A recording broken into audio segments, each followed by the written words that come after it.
주 사랑 내게 있네. 그 사랑이 날 채우네. 주 은혜 내게 있네. 그대로 날 세우네. 세상 소망 다 사라져가도 주의 사랑은 끝이 없으니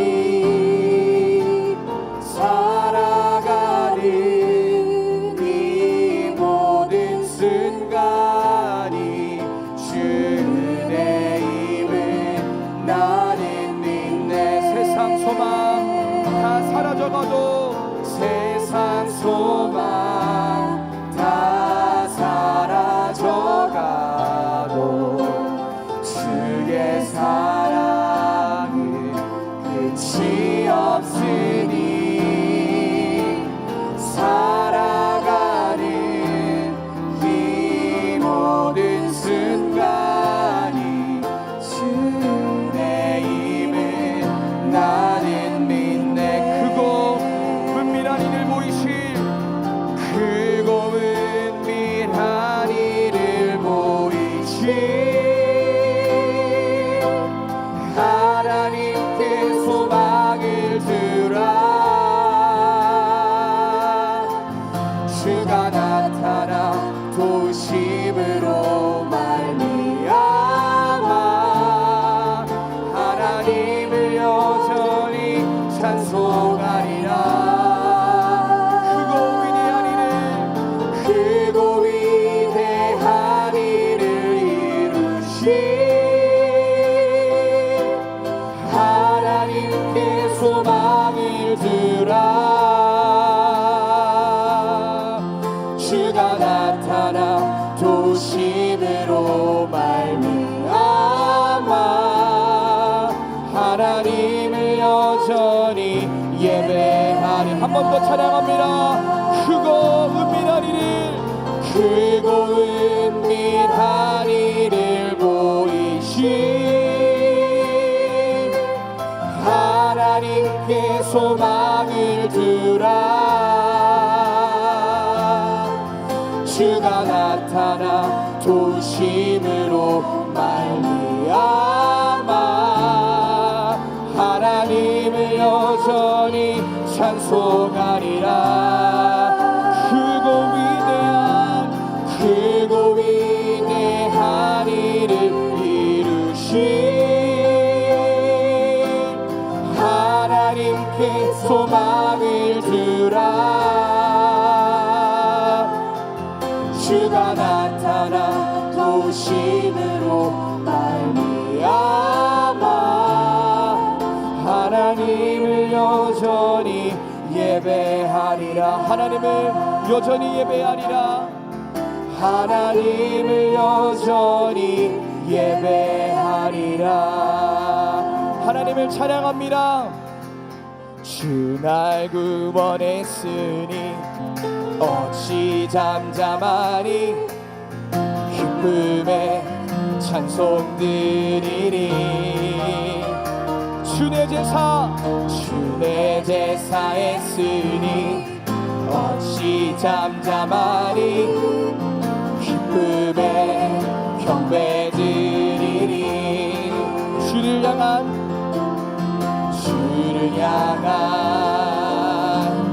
나의 사랑 멈출 수 없네.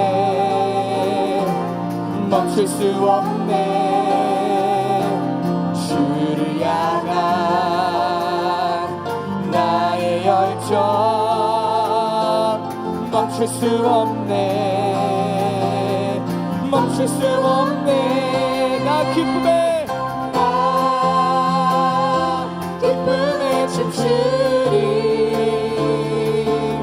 내 모든 슬픔 바꾸셨네.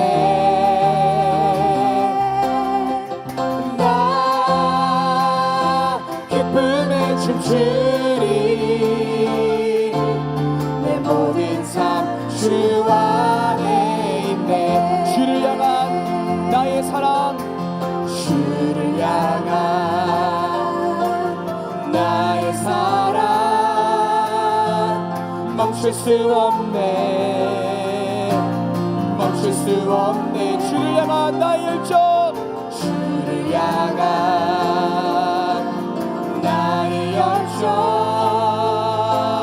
멈출 수 없네 멈출 수 없네 나 기쁨에 춤추리 내 모든 슬픔 바꾸셨네 나 기쁨에 춤추리 내 모든 삶 주 안에 있네 아멘. 우리 함께 1000번을 불러봐도 내 눈에는 눈물이 멈추지 않는 것은 십자가의 그 사랑을 함께 입술을 열어 찬양할 텐데요. 우리 일어나실 수 있는 분들은 한번 다 자리에서 일어나셔서 예배를 받으시 하나님께 우리의 마음을 드리겠습니다.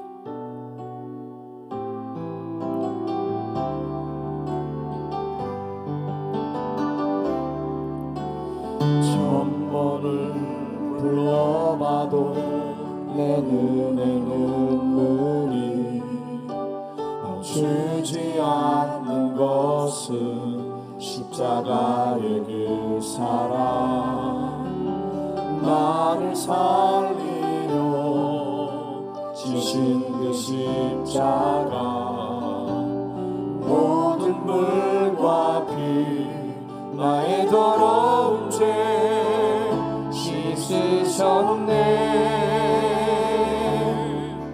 나를 향한 그 사랑 생명을 내어 주사 영원한 생명을 내게 주심을 감사해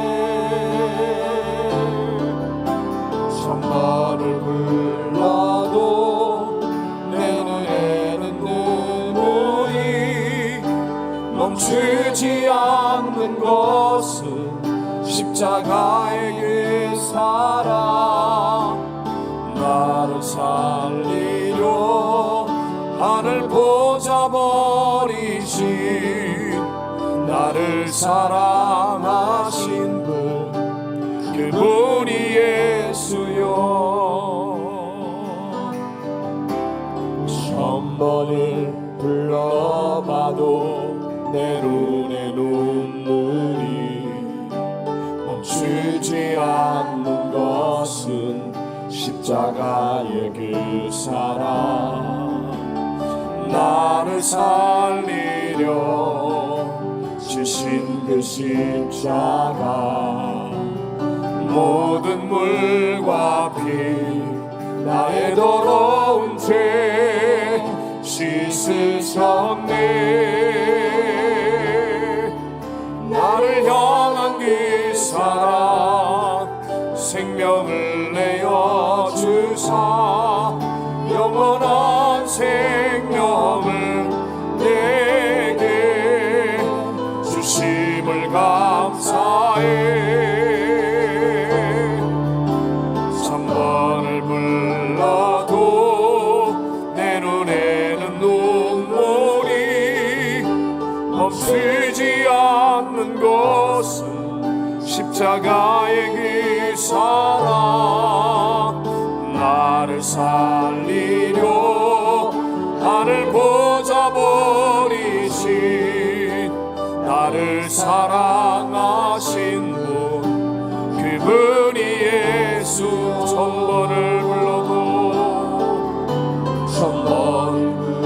불러도 내 눈에는 눈물이 멈추지 않는 것은 십자가의 그 사랑 나를 살리려 하늘 보좌 버리신 나를 나를 사랑하신 분 그분이 예수. 우리 두 손을 들고 천번을 불러도 내 눈에는 눈물이 멈추지 않는 것은 십자가의 그 사랑. 나를 살리려 하늘 벗어버리신 나를 사랑하신 분 그분이 예수. 우리 마지막으로 천번을 불러도 내 눈에는 눈물이 멈추지 않는 것은 십자가의 그 사랑. 나를 살리려 하늘 벗어버리신 나를 사랑하신 분 그분이 예수. 나를 사랑하신 분 나를 사랑하신 분 그분이 예수요.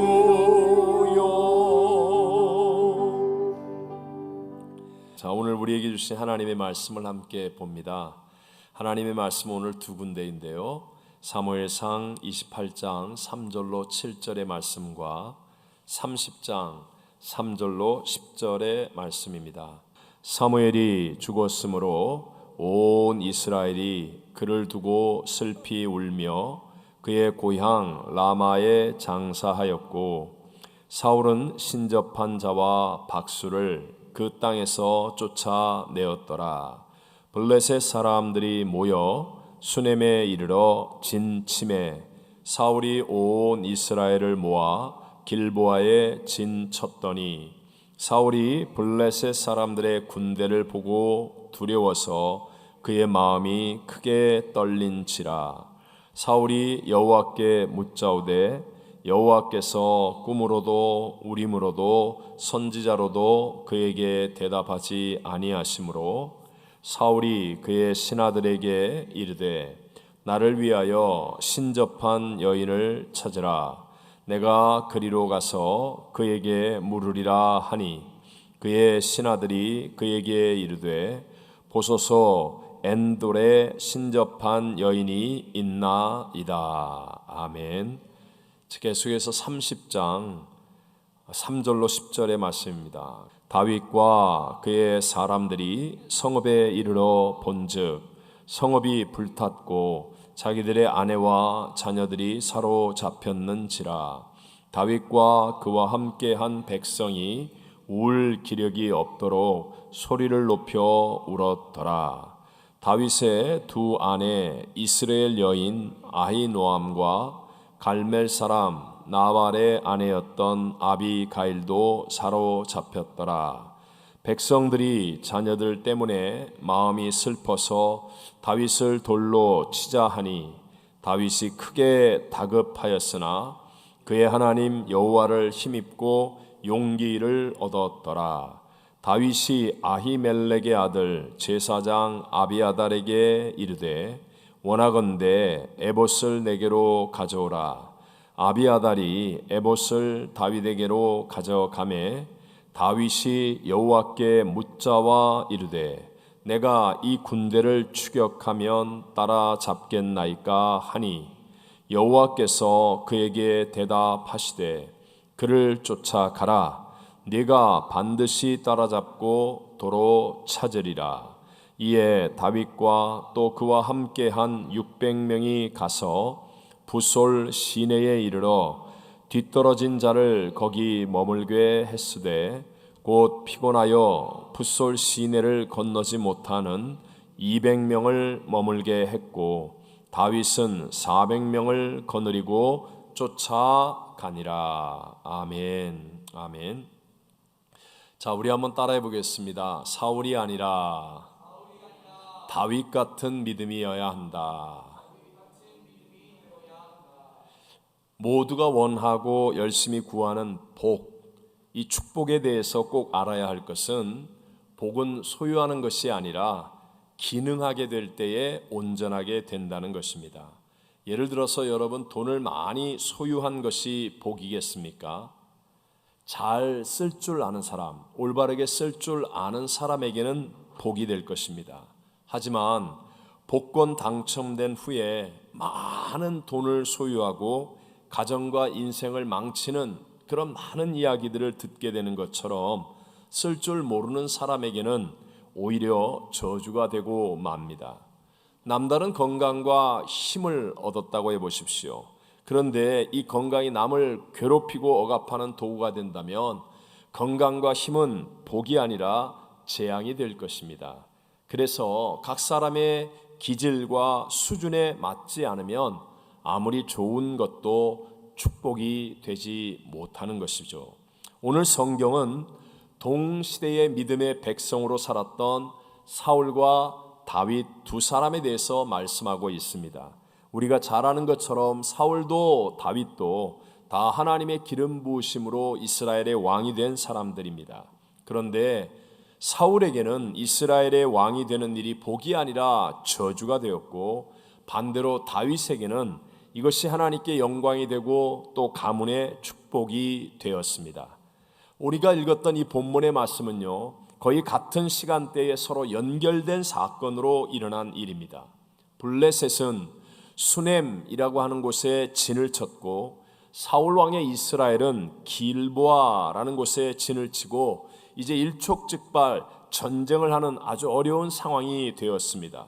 그때에 블레셋 땅 저 시글락이라고 하는 곳에서 사울 왕을 피해 망명 생활을 하고 있던 다윗은 블레셋 편에 서서 자기의 민족 이스라엘과 전쟁을 할 수밖에 없는 어려운 형편에 처했지만 하나님의 은혜로 간신히 그 전쟁에서 빠져 다시 시글락으로 돌아오게 됩니다. 그런데 와보니 다윗과 군사들이 없는 틈에 아말렉 사람들이 시글락을 침노하여서 성읍은 다 불타버리고 자신들의 처자들은 다 사로잡아 끌고 갔습니다. 그러자 다윗과 함께 했던 다윗을 사랑하는 사람들인데도 불구하고 그들은 울 기력이 없도록 소리를 지르며 울었고요. 그리고 결국 원망과 불평이 가득하여 다윗을 돌로 치려고까지 하는 아주 위급한 상황을 맞이하게 되었습니다. 자, 사울도 다윗도 둘 다 위급한 상황을 맞이했는데 사울에게는 그 사건이 죽음을 가져오는 마지막 사건이 되어져 버렸고, 또 다른 사람 다윗에게는 인생의 역전승을 가져오는 사건이 되었습니다. 지금은 온 세계와 우리가 살고 있는 이 미국이 코로나 팬데믹 상황입니다. 모두가 어렵고 힘든 위기적인 상황이라고 말할 수 있습니다. 이런 상황에서 우리는 사울 같은 믿음으로 끝장나는 인생이 아니라 다윗 같은 믿음이 되어서 역전승을 이루는 인생이 되어지기를 원합니다. 오늘 저는 사울이 아니라 다윗 같은 믿음이어야 한다라는 제목으로 이 시대를 살고 있는 저와 여러분에게 주시는 세 가지 하나님의 은혜를 함께 나누고자 합니다. 첫 번째, 사울의 믿음은 언제나 100%의 순종을 하지 못했기에 실패하였다는 것입니다. 자, 사울은요 분명히 백성들에게 인정을 받고 하나님께 기름 부음을 받을 만큼 믿음이 있었던 사람이었습니다. 그런데 그가 실패한 이유는 그의 믿음의 순종이 언제나 온전한 자리까지 가지 못하더라, 즉 100%의 순종이 아니었다라는 사실이었습니다.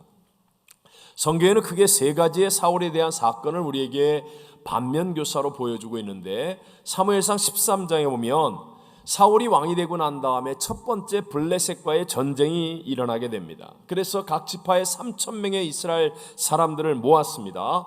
이제 하나님께 제사를 드리고 전쟁을 하러 가야 되는데 사무엘 선지자가 사울이 정한 시간에 오지를 않는 거예요.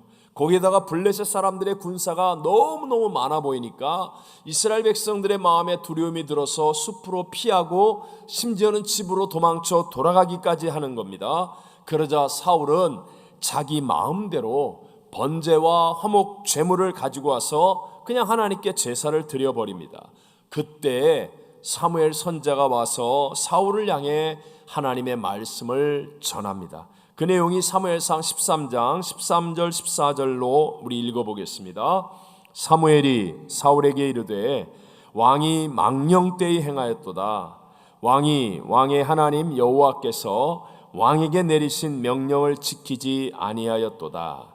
그리하였더라면 여호와께서 이스라엘 위에 왕의 나라를 영원히 세우셨을 것이거늘 지금은 왕의 나라가 길지 못할 것이라. 여호와께서 왕에게 명령하신 바를 왕이 지키지 아니하였으므로 여호와께서 그의 마음에 맞는 사람을 구하여 여호와께서 그를 그의 백성의 지도자로 삼으셨으리라 하고. 아멘. 제사를 드리긴 드렸는데, 쉽게 말하면 예배를 드리긴 드렸는데 이것이 하나님 앞에 온전하게 순종하는 예배가 되지 못했다는 것이죠. 두 번째 사건은 아말렉을 쳐서 그들의 소유를 남기지 말고 진멸하라고 하신 하나님의 명령에 대한 사건입니다. 나가서 싸워 그들과 승리하는 것까지는 순종한 것 같았는데 끝에 가서 아말렉의 아각 왕을 사로잡고 양과 소의 가장 좋은 것들을 남김으로 다 진멸하라고 하신 하나님의 말씀에 100%의 순종을 하지 않습니다. 그러자 하나님은 사무엘 선지자를 통하여 우리 모두가 잘 아는 그 유명한 말씀을 하게 되죠. 함께 사무엘상 15장 22절과 23절만 읽어봅니다. 사무엘이 이르되 여호와께서 번제와 다른 제사를 그의 목소리를 청종하는 것을 좋아하심같이 좋아하시겠나이까. 순종이 제사보다 낫고 듣는 것이 숫 양의 기름보다 나으니 이는 거역하는 것은 점치는 죄와 같고 완고한 것은 사신 우사에게 절하는 죄와 같음이라. 왕이 여호와의 말씀을 버렸으므로 여호와께서도 왕을 버려 왕이 되지 못하게 하셨나이다 하니. 아멘. 하나님 앞에 순종하는 것 같았지만 결국 온전하지 못한 100%까지 가는 순종이 이루어지지 않았다는 겁니다. 그리고 오늘 본문에 나오는 온전하지 못한 순종의 모습입니다. 본문 28장 3절을 같이 읽어봅니다. 사무엘이 죽었으므로 온 이스라엘이 그를 두고 슬피 울며 그의 고향 라마에 장사하였고 사울은 신접한 자와 박수를 그 땅에서 쫓아내었더라. 아멘. 자, 이스라엘의 전체 영적인 스승과 같은 사무엘 선지자가 죽었습니다. 이 일은 굉장히 큰 충격적인 사건이겠죠.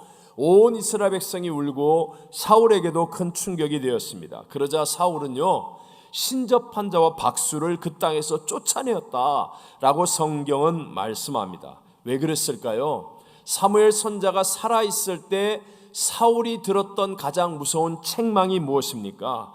그것은 바로 불순종했을 때 거역하는 것은 점치는 것과 같다고 하는 책망을 들었습니다. 그러니까 늘 이렇게 신접한 자나 박수, 무당 이런 사람에 대한 부담이 있었어요. 자기를 책망했던 사무엘 선지자가 죽었으니까 이제는 내가 그 상처로부터 자유해지고 싶은 마음을 가지고 그래서 그 땅 안에 있는 신접한 자, 박수 이런 사람들을 다 내쫓는 이런 놀라운 행동을 하게 되었다는 거예요. 그런데 갑자기 블레셋과 이제 전쟁을 하게 되었습니다. 그래서 현실에 문제가 생기니까 또 사울이 어떻게 했습니까? 오늘 본문 28장 7절 말씀을 읽어봅니다. 사울이 그의 신하들에게 이르되 나를 위하여 신접한 여인을 찾으라. 내가 그리로 가서 그에게 물으리라 하니 그의 신하들이 그에게 이르되 보소서 엔돌에 신접한 여인이 있나이다. 아멘. 아까는 사무엘 선지자가 죽었을 때 신접한 자, 박수, 무당 이런 사람들을 다 내쫓아서 믿음으로 뭔가를 하나님 말씀에 순종하여 한 것 같았는데 전쟁이 나게 되고 어려운 상황이 되니까 오히려 자기가 신접한 자를 찾아가는 온전하지 못한 모습을 보여주는 것, 이것이 바로 사울의 스피릿이었다는 것이죠. 한번 여쭤보겠습니다. 우리 코로나 팬데믹 이 어려운 상태에서 가게를 거의 10번 했다라는 말은 열었다는 말입니까? 못 열었다는 말입니까? 못 열었다는 말이죠. 거의 합격할 뻔하였다라는 말은 붙었다는 말입니까? 떨어졌다는 말입니까?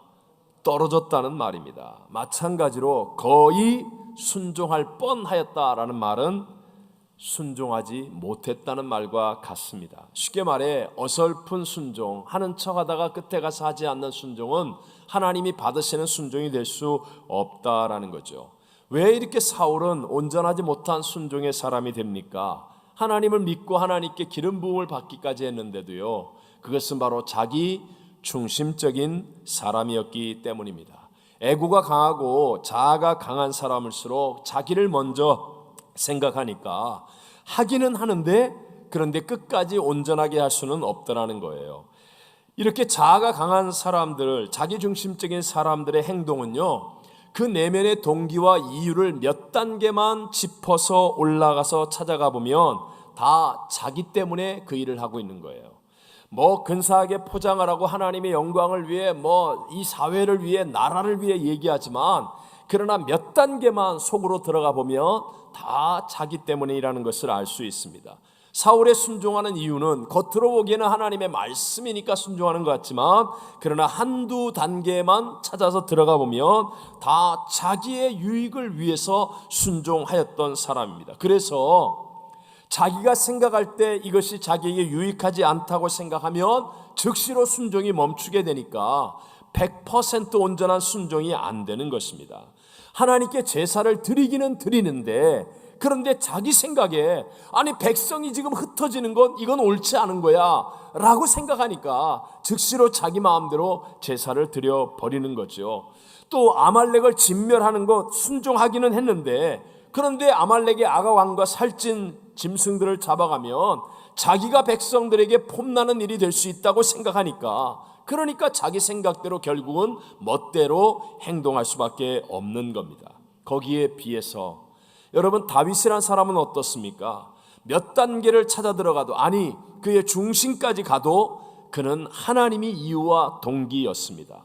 예를 들어 우리 모두가 잘 아는 다윗이 어린 소년으로 전쟁에도 참여할 수 없었을 때에 골리앗과 싸워 그를 물리치지 않습니까? 여러분 다윗이 골리앗과 싸워 물리친 이유가 왕이 되기 위해서 그렇게 했겠습니까?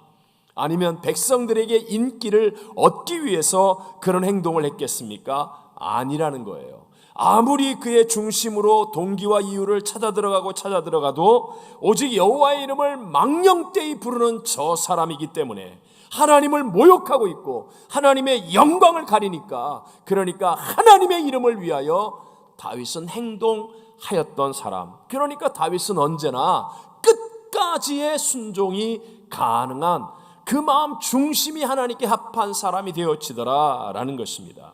여러분 내가 만약에 중심이면 이 세상에는요 두 종류의 사람밖에 없어요. 나를 돕는 자, 나를 돕지 않는 자, 이렇게밖에는 나뉘어지지 않습니다. 그러니까 자기 중심적인 사울은 비록 무당이라 할지라도 신들린 여자라 할지라도 나를 돕는 자라고 생각하니까 가서 찾아가는 거예요. 도와달라는 거예요. 마찬가지로 하나님이 나를 돕는다고 하면 하나님 편에 붙었다가 하나님의 생각이 내 생각보다 높아서 내가 이해하지 못하는 일을 하면 하나님은 나를 돕지 않는다고 생각하여 얼마든지 그만둘 수 있고 순종을 그칠 수 있는 것, 바로 이것이 사울의 모습이라는 것입니다. 이렇게 자기 중심적인 사람은 항상 자기가 기준이고 자기 상황, 자기 형편, 자기 처지 그리고 자기를 믿고 있기 때문에 자기를 고칠 수가 없어요. 그러니까 올바른 변화가 일어나지 않는 겁니다. 자기가 기준이니까요. 자기에게 맞춰서 모든 일을 하고 있으니까 자기를 변화시킬 수가 없죠. 결국은 자기 울타리 안에서만 살다가 초라하고 허무하게 끝나는 인생, 사울 같은 삶이 될 수밖에 없다는 것이죠. 예수님께서 이 땅에 구세주로 오셔서 첫 번째 행하신 기적이 요한복음 2장에 나오는 가나의 혼인잔치집에 포도주가 떨어졌을 때 물이 변하여 포도주가 되게 하는 기적이었습니다. 그리고 그 기적을 행하시면서 이것이 바로 표적이니라, 사인이니라 라고 성경은 가르치고 있습니다. 한번 생각해 보세요. 지금 이스라엘은 물이 석회질이 많아서 그냥 물을 못 마시니까 포도주를 담궈서 마십니다. 잔치집의 가장 중요한 음료수인 포도주가 떨어졌으니 얼마나 당황스럽습니까? 그때 종들에게 예수님께서 허드렛 물을 담아두는 돌 항아리에다 물을 가득 채우라, 아구까지 채우라고 말합니다. 그 항아리는 모래지방을 다니는 이스라엘 사람들, 샌들을 신고 다니는 손발을 씻고 들어오기 위해서 물을 담아놓는 더러운 물을 담는 그릇이에요. 그런데 거기다가 물을 담고 그리고 그 물을 떠서 잔치 석상에 갖다 주라고 말합니다. 그때 여러분, 종들이 알고 물을 담고 알고 물을 떠다 줬겠습니까? 이해하여서 그렇게 했겠습니까? 아니라는 거예요.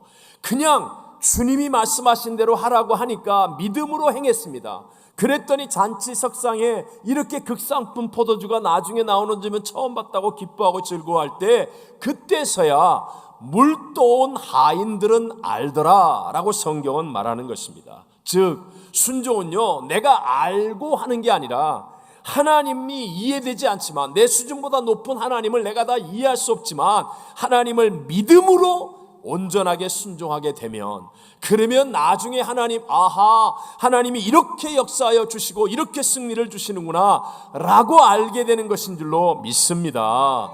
그러니까 많은 경우에 온전한 순종이 안 되는 것은요, 내가 불순종의 나쁜 마음을 가지고 있기 때문이 아니라 항상 내가 계산하는 마음이 앞서 있기 때문에 그런 거예요. 그래서 머리가 너무 좋은 사람일수록 인간의 계산을 많이 하고 빨리 하니까 내 생각을 뛰어넘는, 내 수준을 뛰어넘는 하나님의 말씀이 이해가 안 될 때 순종이 안 되는 거죠. 그러니까 하나님 앞에 온전한 자리까지 가지 못합니다. 교회 와서 또는 하나님의 말씀을 듣고 그대로 살려고 하면, 야, 이렇게 순종하면 내 노후가 안전할까? 아니, 내가 이렇게 순종하면 내 사업에 득이 될까? 내 시간을 다 빼앗기고 내 물질을 다 드리고 내 인생을 다 들여서 과연 나의 삶에 뭐가 남는 게 있을까? 손해볼 것 같은데 내가 어떻게 온전하게 순종을 해? 라는 생각을 할 수밖에 없다는 거죠. 그러나 여러분, 우리의 구세주 예수님은 죄를 지은 적도 없는데 죽기까지 십자가에 매달리며 순종하셨습니다. 예수님이 바보이기 때문에 그렇습니까? 빌립보서 2장 8절에 말하잖아요. 자기를 낮추시고 죽기까지 복종하셨으니 곧 십자가에 죽으심이라. 그분은 바보가 아닙니다. 창조주입니다. 모든 것을 알고 계신 분입니다. 그러나 하나님은 무조건 옳은 분이라는 것을 믿었습니다. 하나님의 말씀이 진리이시고 하나님은 어떤 것도 합력하여 선을 이루시며 여호와 일에 하나님이 책임져 주시는 분임을 믿었습니다. 그러니까 죽기까지 순종하여 십자가에 죽으셨더니 사흘 만에 사망 권세를 이기고 부활의 첫 열매가 되게 하시고 모든 만물이 그 발 아래 무릎 꿇는 하나님의 진짜 승리가 누려지게 된 줄로 믿습니다. 다윗도 믿음으로 행하는 것이지 알고 하는 게 아니라는 거예요. 근데 사울은 항상 자기가 중심이 되어 계산하는 사람이 되니까 결국은 하는 것 같은데 온전한 순종이 되지 않아서 실패하는 인생으로 끝나버리고 말았습니다. 두 번째 우리가 배워야 할 다윗의 믿음은요, 가장 위급할 때에도 하나님을 찾고 의지하는 믿음이었다는 것입니다. 자, 이거 참 간단한 말 같지만 아주 중요합니다. 본문 30장 6절을 같이 한번 읽어봅니다. 백성들이 자녀들 때문에 마음이 슬퍼서 다윗을 돌로 치자 하니 다윗이 크게 다급하였으나 그의 하나님 여호와를 힘입고 용기를 얻었더라. 아멘. 다윗의 지금 처지가 어떻습니까? 블레셋 땅에 망명자로 와서 숨어서 살고 있습니다. 하마터면 블레셋 편에 서서 자기의 동족 이스라엘과 전쟁을 하며 자기의 백성들을 죽일 뻔한 그런 위기에도 처했습니다. 정말 비참하고 고달픈 신세였습니다. 그러나 그곳마저도 불이 타서 가족들마저 다 잡혀가고 나니까 함께했던 사람들이 자기를 돌로 쳐서 죽이겠다고 하는 정말 위급한 상황까지 되었습니다. 그러나 중요한 건 바로 그런 최악의 상황에서도 다윗은 하나님을 찾았고 하나님을 의지했다라는 것입니다. 바로 여기에 메시지가 있습니다. 다윗이 힘이 있어서요? 다윗이 지금 마음이 평안해서요? 다윗의 분위기와 환경이 다 좋아서 하나님을 찾았습니까? 아니라는 거예요. 우리는 이런 생각합니다. 나도 위험하면 하나님을 찾을 거야. 나도 어려우면 하나님을 찾을 거야. 생각은 하는데 행동은 하지 않습니다. 하나님을 찾지 않고 오히려 방구석에 앉아 있습니다. 하나님을 찾지 않고 오히려 인터넷으로 영화를 보려고 합니다. 하나님을 찾지 않고 전화통을 붙잡습니다. 하나님을 찾지 않고 의지하지 않습니다. 그러나 다윗은 지금 힘없습니다. 비참합니다. 최악입니다. 그런데도 불구하고 하나님을 찾고 하나님을 의지하고 에봇을 가져와서 하나님 앞에 엎드려 기도하는 사람이 되었다는 거예요. 바로 여기에서 다윗이 역전승을 이루는 참된 믿음의 모습이 나온다는 것입니다. 그럼 여러분, 똑같이 하나님을 믿는 사울은 왜 하나님을 찾지 못합니까? 사무엘상 22장에 보면 다윗이 사울을 피해 도망가다가 높 제사장에게 도움을 얻었던 적이 있습니다.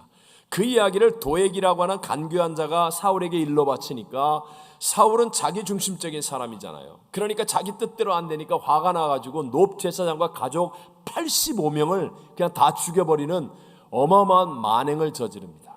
그때로부터 제사장들과 사울의 관계는 완전히 단절된 거예요. 이렇게 자기중심적인 사람들은요, 꼭 자기 성질 건드리면 가만히 안 있죠. 그래서 내 할 말 한다 그러고 난 뒤끝 없다 그러면서 다 쏟아붓고 뒤끝이 뭐야, 앞끝으로 이미 다 죽여놨는데, 그러면서 폭언을 하고 힘을 쓰면 그때는 자기 뜻대로 되는 것 같아요. 하지만 진짜 중요한 관계가 다 끊어져 버립니다. 나중에 내가 어려울 때 도와줄 사람이 없고 대화를 나눌 사람이 없고 스스로 왕따가 되어줄 수밖에 없는 거예요. 그러나 중요한 건 이것입니다. 하나님은 그래도 사울을 사랑하셔서 사울에게 돌아올 수 있도록 블레셋과의 전쟁이라는 고난을 통해 확성기처럼 말씀하시는 거예요. 이제 봤지? 네 힘으로 안 되는 거 알았지? 내게로 돌아와. 나를 찾고 나를 의지해 라고 말하는 거예요. 그런데 문제는 사울은 하나님을 찾고 하나님을 의지하기보다는 자기의 자존심을 더 중요하게 생각했어요. 끝까지 자기의 자존심 때문에 하나님께로 나가지 못하는 것입니다. 그러니까 결국 이 블레셋과의 전쟁이 사울의 인생의 마지막 비참한 죽음을 가져오고 가문이 멸망을 당하는 일을 가져오게 되더라 하는 것입니다. 이 사울에 대해서 이 다음에 포로 생활을 다 지내고 포로에서 귀환한 이스라엘 사람들이 역사에 어떻게 기록했느냐, 역대상 10장 13절을 같이 읽어봅니다.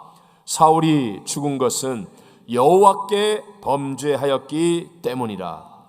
그가 여호와의 말씀을 지키지 아니하고 또 신접한 자에게 가르치기를 청하고. 아멘. 사울이 죽은 것은 여호와께 범죄했기 때문이라. 전쟁에서 죽은 게 아니에요. 이스라엘 사람들의 눈으로 바라보면 약해서 죽은 게 아닙니다. 여호와께 범죄했기 때문에 죽은 것이라. 바꿔 얘기할까요? 어떤 전쟁, 어떤 질병, 어떤 위기, 어떤 어려움이 있더라도 여호와를 찾고 의지하였으면 사는 자였더라. 이게 성경의 메시지라는 것입니다. 혹시 나는 오랫동안 예수를 믿었는데도 불구하고 뭔가 뻥 뚫리는 은혜를 못 받고, 아니면 10년, 20년이 됐는데 아직 변화가 잘 일어나지 않는다. 그런 분들은 대부분 자신의 자존심, 자아가 좀 강한 사람들입니다. 주로 마음속에 떠오르는 생각이 날 뭘로 보고 이런 거 하라고 그래. 나한테 어떻게 이런 자리에, 이런 일에, 이런 사람들과 이런 것을, 나는 그런 거 못해. 난 자존심 상해. 주로 이런 느낌들이 자주 드는 사람이 바로 그런 사람입니다. 여러분, 옛날에 제가 어렸을 때만 해도 나이키 같은 신발은 굉장히 비싼 거였어요. 그래서 나이크 이런 가짜들이 많이 있었습니다. 여러분, 진짜 나이키 신발을 신은 사람하고 싸구려 가짜 나이키 신발을 신은 사람이 같이 달리기를 하면 여러분 누가 빠른지 아십니까? 놀랍게도 가짜가 더 빠르답니다. 왜냐하면 진짜는 내가 신은 신발이 진짜야를 보여주기 위해 천천히 뛰고, 가짜는요, 가짜인 것이 들킬까봐 무지무지하게 빨리 뛰기 때문이라는 것이죠. 신앙도 그래요. 가짜로 포장하고 진짜인 척하면 더 피곤합니다. 더 하는 척 해야 되고 더 수고해야 되고요. 중요한 건 신앙의 가면을 벗고 나의 중심으로 하나님을 찾고 의지하는 신앙이 되시기를 바랍니다. 여러분, 예배 드릴 때 사람 앞에 좀 초라하면 어떻습니까? 손을 들라 하면 손을 들고 일어서라 하면 일어서라 하고 같이 주여 삼창하자 그러면 기도 삼창하는 것, 그게 뭐가 그렇게 자존심 상하는 일입니까? 여러분, 오히려 하나님 앞에 불쌍하게 보이면 더 큰 역사가 일어나는 것임을 믿으시기 바랍니다. 하나님 앞에서 내가 얼마든지 불쌍해질 수 있고 하나님 앞에서 기꺼이 낮아질 수 있는 것, 이게 믿음 아닙니까? 한번 따져보십시오. 우리의 남은 인생 별로 길지 않습니다. 우리의 가진 힘, 눈에 뵈지도 않는 코로나 바이러스 앞에 벌벌 기고 미국 대통령도 쩔쩔매는 게 우리의 힘 아닙니까? 소를 많이 키우는 텍사스에 가면 이렇게 펜스 같은 데에 이렇게 속담처럼 이런 글이 많이 쓰여 있다고 그래요. 젖소를 잃어버리지 않는 한 우유가 얼마 남았는지는 문제가 되지 않는다. 뭔 말인지 이해하시죠?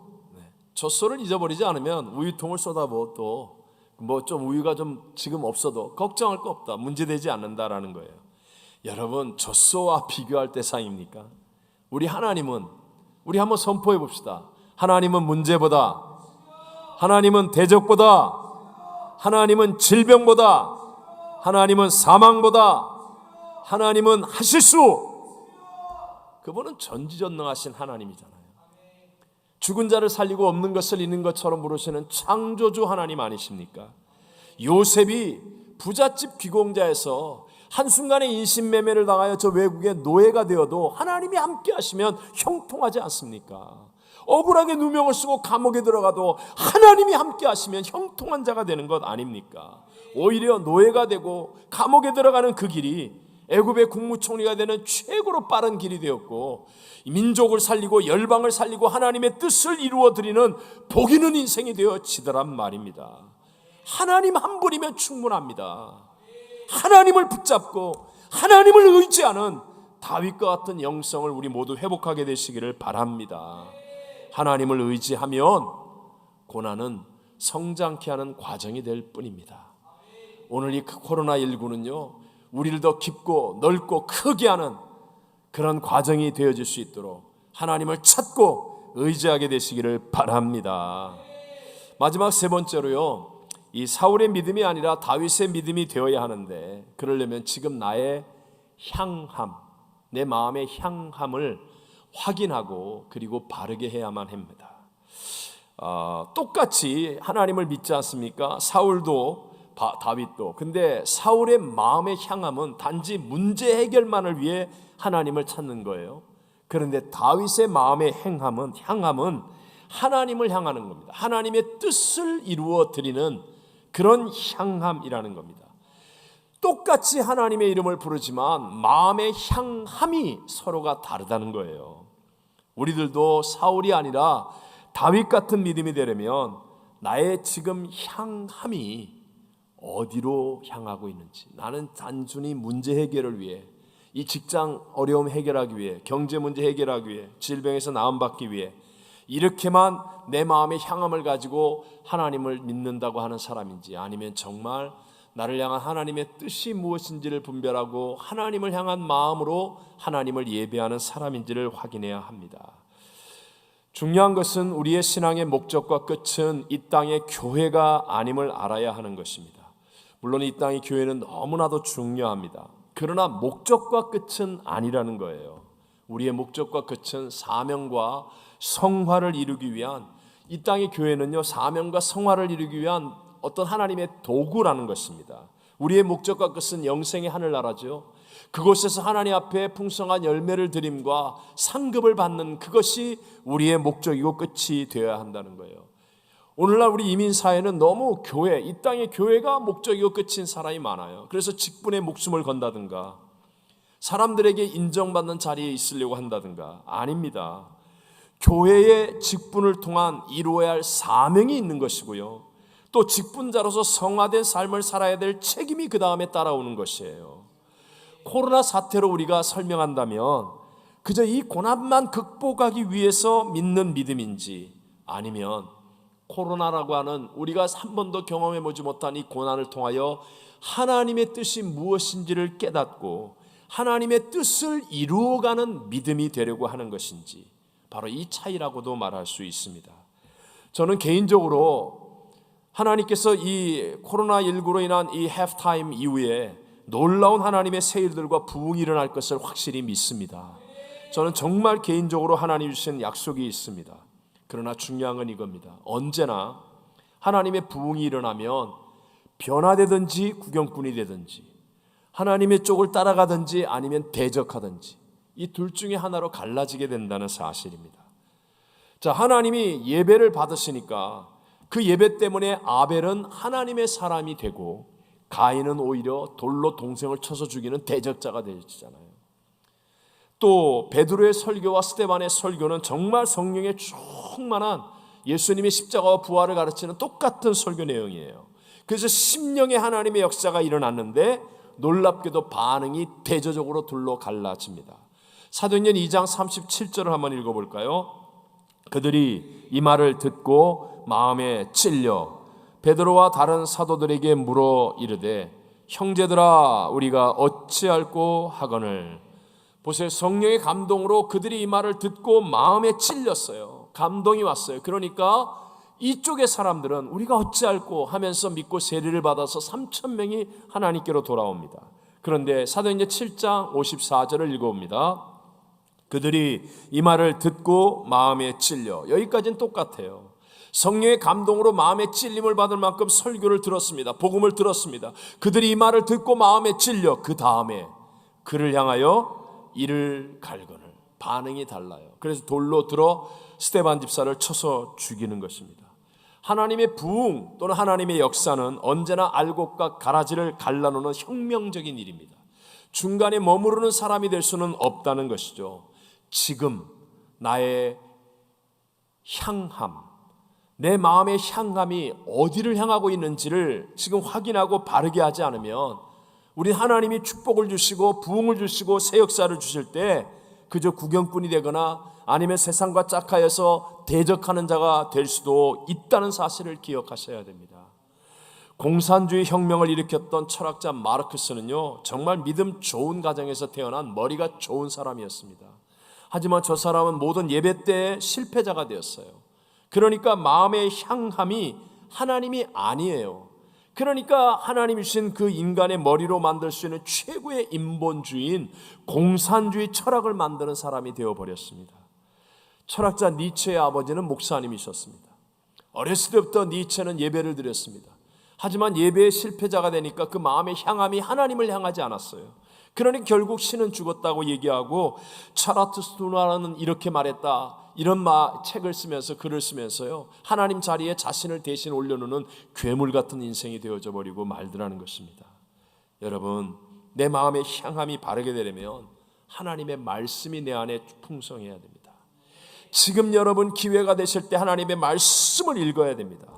하나님 말씀의 뿌리를 내리고, 그리고 내가 충분하게 기도하여 성령이 역사하면 나의 향함이 지금 내 눈에 보이는 이 상황과 현상이 아니라 하나님의 약속, 하나님의 비전을 향하게 되어 있다라는 것입니다. 이 일이 지금 우리가 해야 할 일이라는 거예요. 말씀이 있어야 하나님의 약속을 향할 거 아닙니까? 기도해야 성령이 주시는 꿈과 비전을 향하여 설 수 있을 것 아니겠습니까? 우리는 과거의 마음을 빼앗기거나 아니면 현실의 어려움에 묶여있는 인생이 아니라 하나님의 약속과 성령이 주시는 내일의 꿈을 향하는 사람이 되어질 때, 그 마음의 향함을 가질 때 우린 다윗과 같이 믿음으로 승리하는 역전성을 만들어내게 될 줄로 믿습니다. 자기중심적인 사울의 믿음은 언제나 자기가 중심이기 때문에 100% 순종을 하지 못함으로 결국 실패합니다. 다윗의 믿음은 가장 위급할 때에도 하나님을 찾고 의지하는 믿음이었습니다. 우린 사울의 믿음이 아니라 다윗의 믿음이 되기 위해서 지금 나의 향함을 확인하고 바르게 해야 됩니다. 천지는 없어도 절대로 없어지지 않을 하나님의 약속의 말씀과 기도하면 역사하시는 성령님의 꿈과 비전을 향해서 달려가는 우리 승리의 인생이 되시기를 주님의 이름으로 축원합니다.